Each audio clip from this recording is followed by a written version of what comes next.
खुदावंद के पाक कलाम में यूं लिखा है कि जब ईद पेंतिकोस्त का दिन आया तो वे सब एक जगह जमा थे कि यकायक आसमान से ऐसी आवाज आई जैसे जोर की आंधी का सन्नाटा होता है और उससे सारे घर जहां वो बैठे थे गूंज गया और उन्हें आग के शोला की सी फटी हुई ज़बानें दिखाई दी और उनमें से हर एक पर आ ठहरी और वो सब रूह कुदस से भर गए और गैर ज़ुबानें बोलने लगे जिस तरह रूह ने उन्हें बोलने की ताकत बख्शी।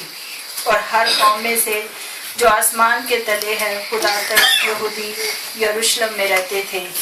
जब ये आवाज़ आई तो भीड़ लग गई और लोग दंग हो गए। हर एक यही सुनाई देता था कि ये मेरी ही बोली बोल रहे हैं और सब हैरान और मुतअज्जिब होकर कहने लगे, देखो ये बोलने वाले क्या सब गलीली नहीं? फिर क्यों कर हम में से हर एक अपने अपने वतन की बोली सुनता है? हालांकि हम पार्थी और मादी और इलामी और मेसोपोटामिया और यहूदिया और कुफिया और पेंतुस और आसिया और फ्रुगिया और पनफिया और मिस्र और लुबुआ इलाके के रहने वाले हैं जो कि करीने की तरफ है और रूमी मुसाफिर ख्वा यहूदी ख्वा उनके मुरीद और करीती और अरब हैं, मगर अपनी अपनी ज़ुबान में उनसे खुदा के बड़े बड़े कामों का बयान सुनते हैं। और सब हैरान हुए और घबरा कर एक दूसरे से कहने लगे, ये क्या हुआ जाता है? और बाज़ ने ठट्ठा खा कर कहा कि ये तो ताज़ा मैद की नशा में है। आमीन। खुदा का शुक्र हो खुदा के जिंदा पाक कलाम के लिए। और मैं आप दरख्वास्त करूँगा कि शाही साहब इस कलाम के लिए हमारी दुआ में रहमत करें।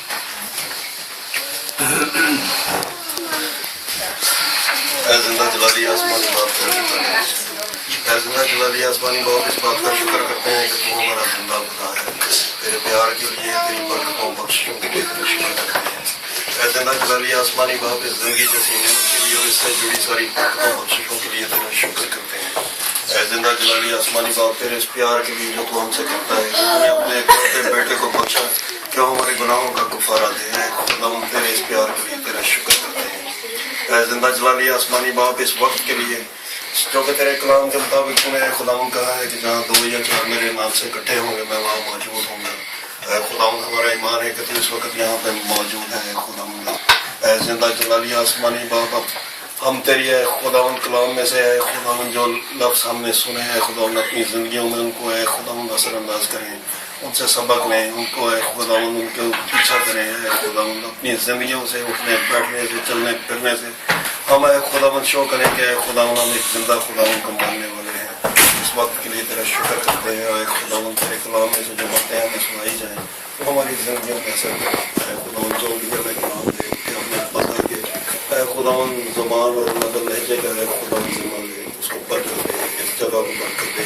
खुदा एक बार फिर शुक्र करते हैं। इस दुआ का सुना कर तेरे बेटे अपने मर्जी खुदा यीशु मसीह के नाम के जिला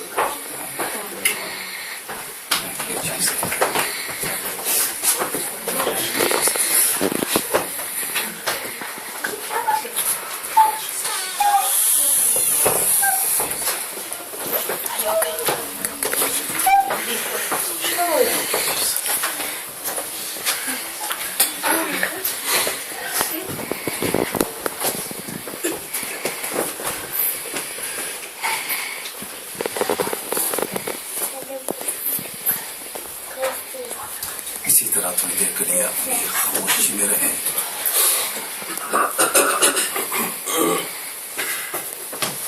एक छोटा दोस्त सुनाते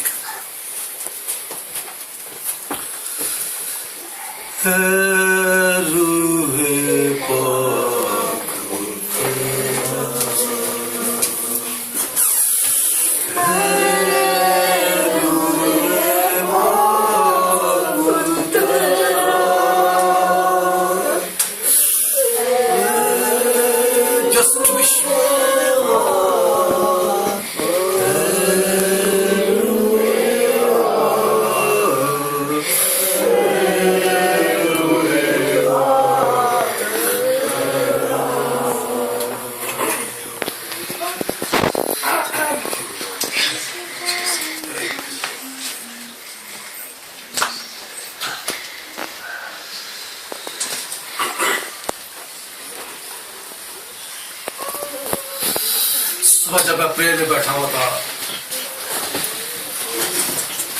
4 बजे गया था, सुबह में चाय उठा तो खुदा ने मुझे कहा कि अपने लोगों को इसके बारे में फोन करके बता कि ये दिन पेंतीकोस्त का दिन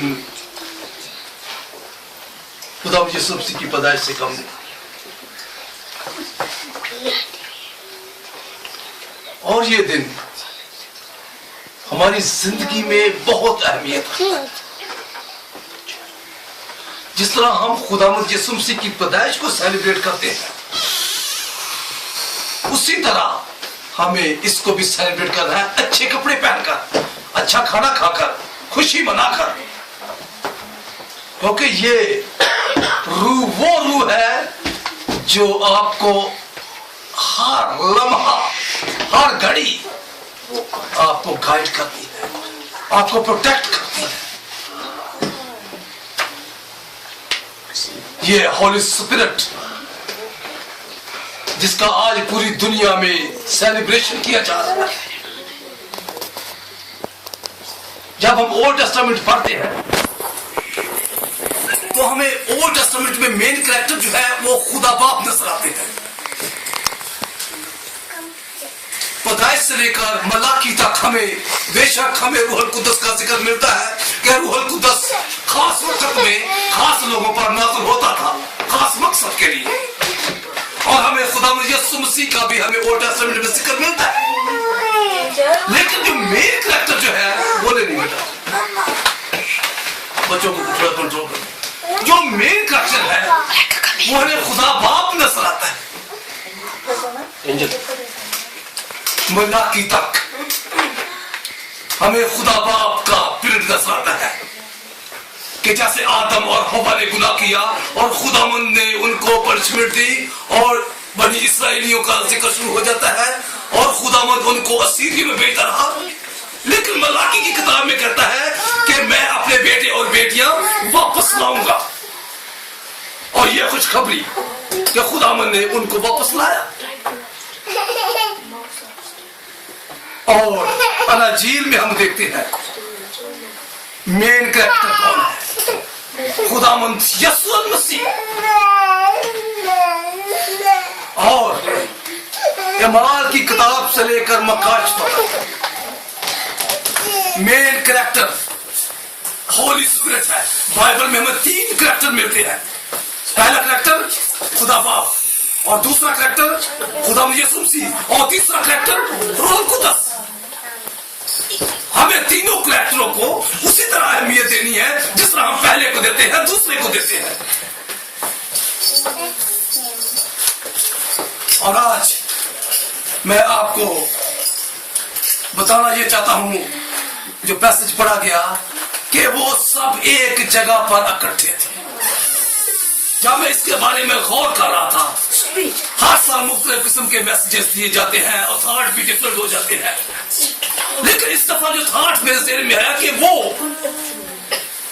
एक जगह पर इकट्ठे थे और वो कर क्या रहे थे? वर्शिप कर रहे थे, प्रेज कर रहे थे। और खुदावंद ने उन्हें जाने से पहले कहा कि तुम इस शहर में ठहरे रहो जब तक तुम्हें रूहुल कुद्दस का लिबास ना मिल जाए, उस वक्त तक आप इसी जगह पे ठहरे रहो। और वो वहां ठहरे रहे। और जब खुदावंद यीशु मसीह आसमान पर उठा लिए गए, उन्होंने खुदावंद यीशु मसीह की वो बातों को रद्द नहीं किया, इग्नोर नहीं किया। उन्होंने ये नहीं कहा कि खुदावंद यीशु मसीह चले गए, हम पब्लिक में चले गए या हम अपनी जिंदगी को डिफरेंट तरीके से एंजॉय करना शुरू कर दें। नहीं, वो खुदावंद यीशु मसीह की बातों को जो उन्होंने जाने से पहले उनको कही, वो उनके मुताबिक उन्होंने अमल किया। तो फिर क्या हुआ? लिखा है कि सडनली, जब मैं इस लफ्ज पर गौर करता हूं तो मुझे ये बहुत अच्छा वर्ड लगता है। सडनली रूहुल कुद्दस आसमान से आवाज, आंधी का सन्नाटे की सूरत में उन पर नाज़िल हुई और वो रूहुल कुद्दस से भर गए। सडनली का वर्ड हमें पौलुस और सिलास की जिंदगी में मिलता है कि वो सडनली कब हुआ? जब वो प्रेस कर रहे थे, सो नहीं रहे थे, वाइन नहीं पी रहे थे, अपनी लाइफ को एंजॉय नहीं कर रहे थे, सडनली उन पर रूहुल कुद्दस नाज़िल हुआ जब वो प्रेस कर रहे थे, जब वो खुदावंद के हुजूर में उस जगह पे बैठे हुए थे। उसमें सिर्फ शागिर्द ही नहीं थे, कुछ और लोग भी थे। शागिर्द तो 12 थे, लेकिन 108 जो थे वो हमारी कांग्रेगेशन के आम लोग थे, जिनमें खुदा यीशु मसीह की माँ भी मौजूद थी, जिनमें खुदा यीशु मसीह के भाई भी मौजूद थे, जो इस के लिए इकट्ठे थे कि हम उस होली स्पिरिट को जो खुदावंद ने कहा है जरूर नाज़िल होगा। और जब वो उन पर नाज़िल हुआ तो लिखा है कि आग की सूत में फटती हुई ज़बानें उन पर आकर ठहर गई। न्यू जेम्स वर्जन में लिखा है कि वो उन पर आकर बैठ गई, लेकिन मैं कहता हूं कि वो उनके अंदर आकर घुस गई। वो मसा, होली स्पिरिट का मसा, जब हम तेल को लगाते हैं तो वो तो नीचे लग रहे, लेकिन जब तक हम उसको मसलते नहीं है वो मसा नहीं बनता। मसा तब बनता है जब हम तेल को उसके ऊपर चसते हैं और वो हमारी बॉडी के अंदर चला जाता है, और ये मसा उनकी बॉडियों के अंदर चला गया। और ये बर्तन जो 120 खाली बर्तन खुदावंद ने भरे, उनमें से एक बर्तन जब उसने अपना मुंह खोला, एक बर्तन ने जब मुंह खोला तो एक वक्त में 3000 लोग उसी दिन बैप्टाइज हुए। जब हम रूहुल कुद्दस के लबादे के बगैर ये खिदमत करते हैं तो हमारी खिदमत नाकाम हो जाती है, हमारी खिदमत कोई उसमें असर नहीं है। जब हम इस कुव्वत के लबादे के बगैर जब हम खिदमत के लिए निकल पड़ते हैं तो हमारी खिदमत नाकाम है, डेविल नहीं सुनता। बाइबल में हमें इस चीज का जिक्र मिलता है कि वो सिकवा यहूदी सरदार काहन उसके साथ जो बेटे थे, उन्होंने ऐसा काम शुरू कर दिया। उन्होंने कहा कि हाँ, बदरू वाले को देखा, उसने कहा कि मैं तुम्हें खुदा यीशु मसीह के नाम से हुक्म देता हूँ कि इसमें से निकल जा, जिसकी मनादी पलूस और सिलास कर रहे हैं।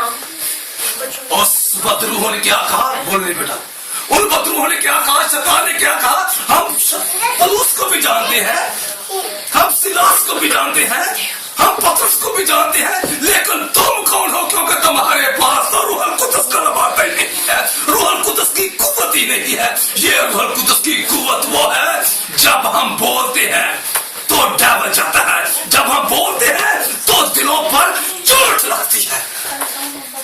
और ये चोट हमारे वर्ड नहीं, ये वो रूहुल कुद्दस जो हमारी बॉडियों में, हमारे जिस्मों में, हमारे अंगों में बसा हुआ है। जब हम खुदावंद लिखा है कि खुदा अपने खादमों का मुंह बनता है, जब वो उस खादमों का मुंह बनता है तो बंधन टूटते हैं, बदरूहें जाती है। फिर बदरू कहती है कि मैं तुम्हें भी जानती हूँ कि तू खुदा का बंदा है। जब पौलुस रसूल ने उस गैरदान बदरू को निकाला, दूसरे बदरू ने क्या कहा? उसने लोग कहा कि ये है वो खुदा का बंदा। बदरूहें तस्दीक कर रही है कि ये है वो खुदा का बंदा, क्योंकि उसके अंदर रूहुल कुद्दस का लिबास था, उसने रूहुल कुद्दस का लिबास पहना हुआ था, उसके अंदर खुदा की कुदरत थी, उसके अंदर खुदा का मसा था। जिस बॉडी में खुदा का मसा नहीं है वो बदरूहों को नहीं निकाल सकता। उसकी बॉडी से, उसके मुंह से जो अल्फाज निकलेंगे खाली होंगे। जब उन पर आग की सूरत, कलाम में लिखा है कि आग क्या करती है? आग हमें सफाई करती है, आग हमें पाक साफ करती है। जिस तरह वो लिखा है कि सुनहरा सोने को साफ करता है, इसी तरह आग, ये जो रूहुल कुद्दस की आग है, जब हमारी बॉडियों में आती है तो हमारी बॉडियों में जो गंदमंद होती है, हमारे ख्यालात, हमारी लस्टें, हमारे गलत काम, उनको साफ कर देती है। जब तक होली स्पिरिट नहीं है, ये खुदा का वादा जो उसने किया अगर हमारी जिंदगी में नहीं है तो हम कुछ भी नहीं है, हम बिल्कुल कंफ्यूज हैं, इसके बगैर आप कुछ नहीं है। ये वो होली स्पिरिट है जो आपको हर लम्हा आपकी मदद करता है, आपकी मुहाफजत करता है और आपको गाइड करता है और आपको तसल्ली देता है और आपको बताता है कि तुझे क्या करना है। जैसा कि मैंने आपको बताया कि जब मेरा केस चल रहा था, जब मैं कोर्ट में था, तो होली स्पिरिट का कमाल देखे कि जब मैं वहां पे खड़ा था तो मुझे वहां पे बैरिस्टर, वहां पे बड़े बड़े जो बैठे हुए थे कानूनदार, वो मुझे कीड़े में कोड़े नजर आते थे। जब वहां होकर खड़े होकर बात करता था उनसे, तो जो पुलिस वालों का बैरिस्टर था, उसने जब मेरा 3 दिन के बाद ट्रायल खत्म हुआ तो उसने कहा कि you are the intelligent person, मैं I am not intelligent person, Holy Spirit is the intelligent person. खुदा है जो मुझ में बात करता है। और दूसरे जो वहां बैरिस्टर बैठे उन्होंने कहा कि you done a good job, are you barrister? मैं I am not barrister, Holy Spirit is my barrister. Holy Spirit के बगैर, उसकी कुव्वत के निभाने के बगैर आप कामयाब हैं। वो अगर आपकी जिंदगी में है तो आप फतहमंद जिंदगी बसर कर रहे हैं, अगर वो आपकी जिंदगी में नहीं है, आप कहीं हर वक्त गिर सकते हैं, गिरते रहेंगे, गाइड करने वाला नहीं है आपके पास।